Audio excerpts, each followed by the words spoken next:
Horn മുഴക്കിയത് പ്രകോപിതനാക്കി Thrithala സ്വദേശിയായ car യാത്രികന് ലഹരിക്കേസ് പ്രതിയുടെ ക്രൂരമർദ്ദനം. Thrithala VK കടവ് സ്വദേശി കൊപ്പത്ത് വീട്ടിൽ ഇർഷാദിനാണ് മർദ്ദനമേറ്റത്. കഴിഞ്ഞ ദിവസം വൈകിട്ട് 4:30യോടെയായിരുന്നു ആക്രമണം. എടപ്പാളിൽ നിന്നും കലമ്പുറത്തെ ഭാര്യ വീട്ടിലേക്ക് കുടുംബസമേതം നോമ്പ് തുറക്കാൻ യാത്ര ചെയ്യുന്നതിനിടെയായിരുന്നു ലഹരിക്കേസുകളിലും മറ്റു കേസുകളിലും ഉൾപ്പെട്ട പ്രതി ഇർഷാദിനെ ആക്രമിച്ചത്. ഇർഷാദും ഭാര്യയും കുഞ്ഞും ഭാര്യ സഹോദരിയുമാണ് കാറിലുണ്ടായിരുന്നത്.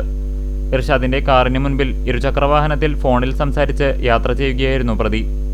ഇതിനിടെ പിറകിൽ നിന്നും ഇർഷാദ് ഹോൺ മുഴക്കിയതോടെ പ്രതി പ്രകോപിതനാകുകയും ഇർഷാദിന്റെ സമീപമെത്തി തെറിവിളിക്കുകയുമായിരുന്നു.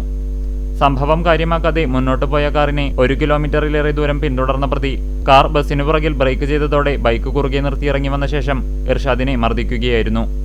വന്ന് എന്നെ മർദ്ദിക്കുകയുണ്ടായി. എൻ്റെ മുഖത്തടിച്ച് എൻ്റെ മുഖത്ത് ഇവിടെ പരിക്ക് പറ്റി എന്ന പോലെ വണ്ടിയുടെ ചാവി വലിച്ചൂരി ചാവി വളച്ച് എന്നപോലെ എന്നെ മർദ്ദിക്കുകയുണ്ടായി. അങ്ങനെ ഞാൻ അതിനെതിരെ നിയമപരമായിട്ടുള്ള നടപടി സ്വീകരിച്ചിട്ടുണ്ട്. അപ്പോൾ ആ വ്യക്തിയെ ഞാൻ അറിയുണ്ടായിരുന്നില്ല. പക്ഷേ അന്വേഷിച്ചതിൻ്റെ അടിസ്ഥാനത്തിൽ ആള് കഞ്ചാവിനും ലഹരിക്കും അടിമയാണ്. ചങ്ങരംകുളത്തെ ഒരു മെയിൻ ഗുണ്ടാത്തലവനാണ് ഇദ്ദേഹം. മർദ്ദനത്തിൽ ഇർഷാദിന്റെ തലയ്ക്കും കഴുത്തിനും പരിക്കേറ്റു. ആയുധം ഉപയോഗിച്ചുള്ള മർദ്ദനത്തിൽ ഇർഷാദിന്റെ കണ്ണിന് മുകളിലും പരിക്കേറ്റു. കാറിന്റെ പവർ വിൻഡോ സംവിധാനവും ഇയാൾ തകർത്തു. തന്നെ താമസിയാതെ വധിക്കുമെന്ന് ഇയാൾ ഭീഷണി മുഴക്കിയതായും ഇർഷാദ് പറഞ്ഞു. എടപ്പാളിൽ നിന്ന് ചങ്ങരംകുളത്തേക്ക് നോമ്പറക്കാൻ പോകുന്ന വഴി ഏതാണ്ട് നമ്മൾ ചങ്ങരംകുളം പോലീസ് സ്റ്റേഷൻ വഴി വെച്ചിട്ട് ഒരാൾ ബൈക്കിൽ വന്നു. അപ്പോൾ ഞാനത് ഫ്രണ്ടിലേക്ക് വരുമ്പോൾ ഒന്ന് ഹോണടിച്ച് ആ ഹോണടിച്ചിൽ പ്രകോപിതനായിട്ട് അയാൾ വന്നിട്ട് എന്നെ അസഭ്യം പറയും. ഫാമിലി വണ്ടിയിലുണ്ടായിരുന്നു. ഫാമിലിയൊക്കെ ചീത്ത പറയുകയും ചെയ്യും. വണ്ടിയിലുള്ള കുട്ടികളെയും ഫാമിലിയും ഭയപ്പെടുത്തുകയും വണ്ടിയുടെ സൈഡിലാകെ വരച്ച് സ്ക്രാച്ച് വരുത്തുകയും അതിനുശേഷം വണ്ടി ഏതാണ്ട് പമ്പിന് മറ്റേ ചങ്ങരംകുളം ആ പമ്പിൻ്റെ അടുത്ത് വെച്ചിട്ട് വണ്ടിയുടെ ഫ്രണ്ടിൽ ആൾ ക്രോസ് ചെയ്ത് നിർത്തി വന്ന് എന്നെ മർദ്ദിക്കുകയുണ്ടായി.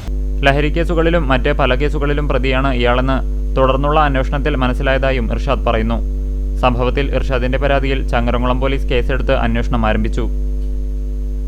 നമ്മുടെ ഈ തൃത്താല പ്രദേശത്ത് ലഹരി മാഫിയ വളരെയധികം വർദ്ധിച്ചു വന്നിട്ടുണ്ട്. പ്രത്യേകിച്ച് ഇവിടെ ഈ കുന്നുപ്രദേശങ്ങളിലൊക്കെയാണ് ഇവർ തമ്പടിക്കുന്നത്. കാഞ്ഞിരത്താണി, കുമരനല്ലൂർ, ആലൂര് തുടങ്ങി കപ്പൂര് ഈ മേഖലയിലാണ്, ആ കുന്നു മേഖലകളിലാണ് ഇവരെ മെയിൻ കേന്ദ്രം. ഇവിടെ നിന്നുള്ള ഉപശാഖ, ഇവിടെ നിന്നുള്ള വിതരണമാണ് ചങ്ങരംകുളത്തേക്ക് എത്തുന്നത്. ചങ്ങരംകുളത്തുള്ള ടീം ഇതിൻ്റെ ചെറിയ ടീമാണെന്നാണ് പോലീസുകാർ തന്നെ പറയുന്നത്.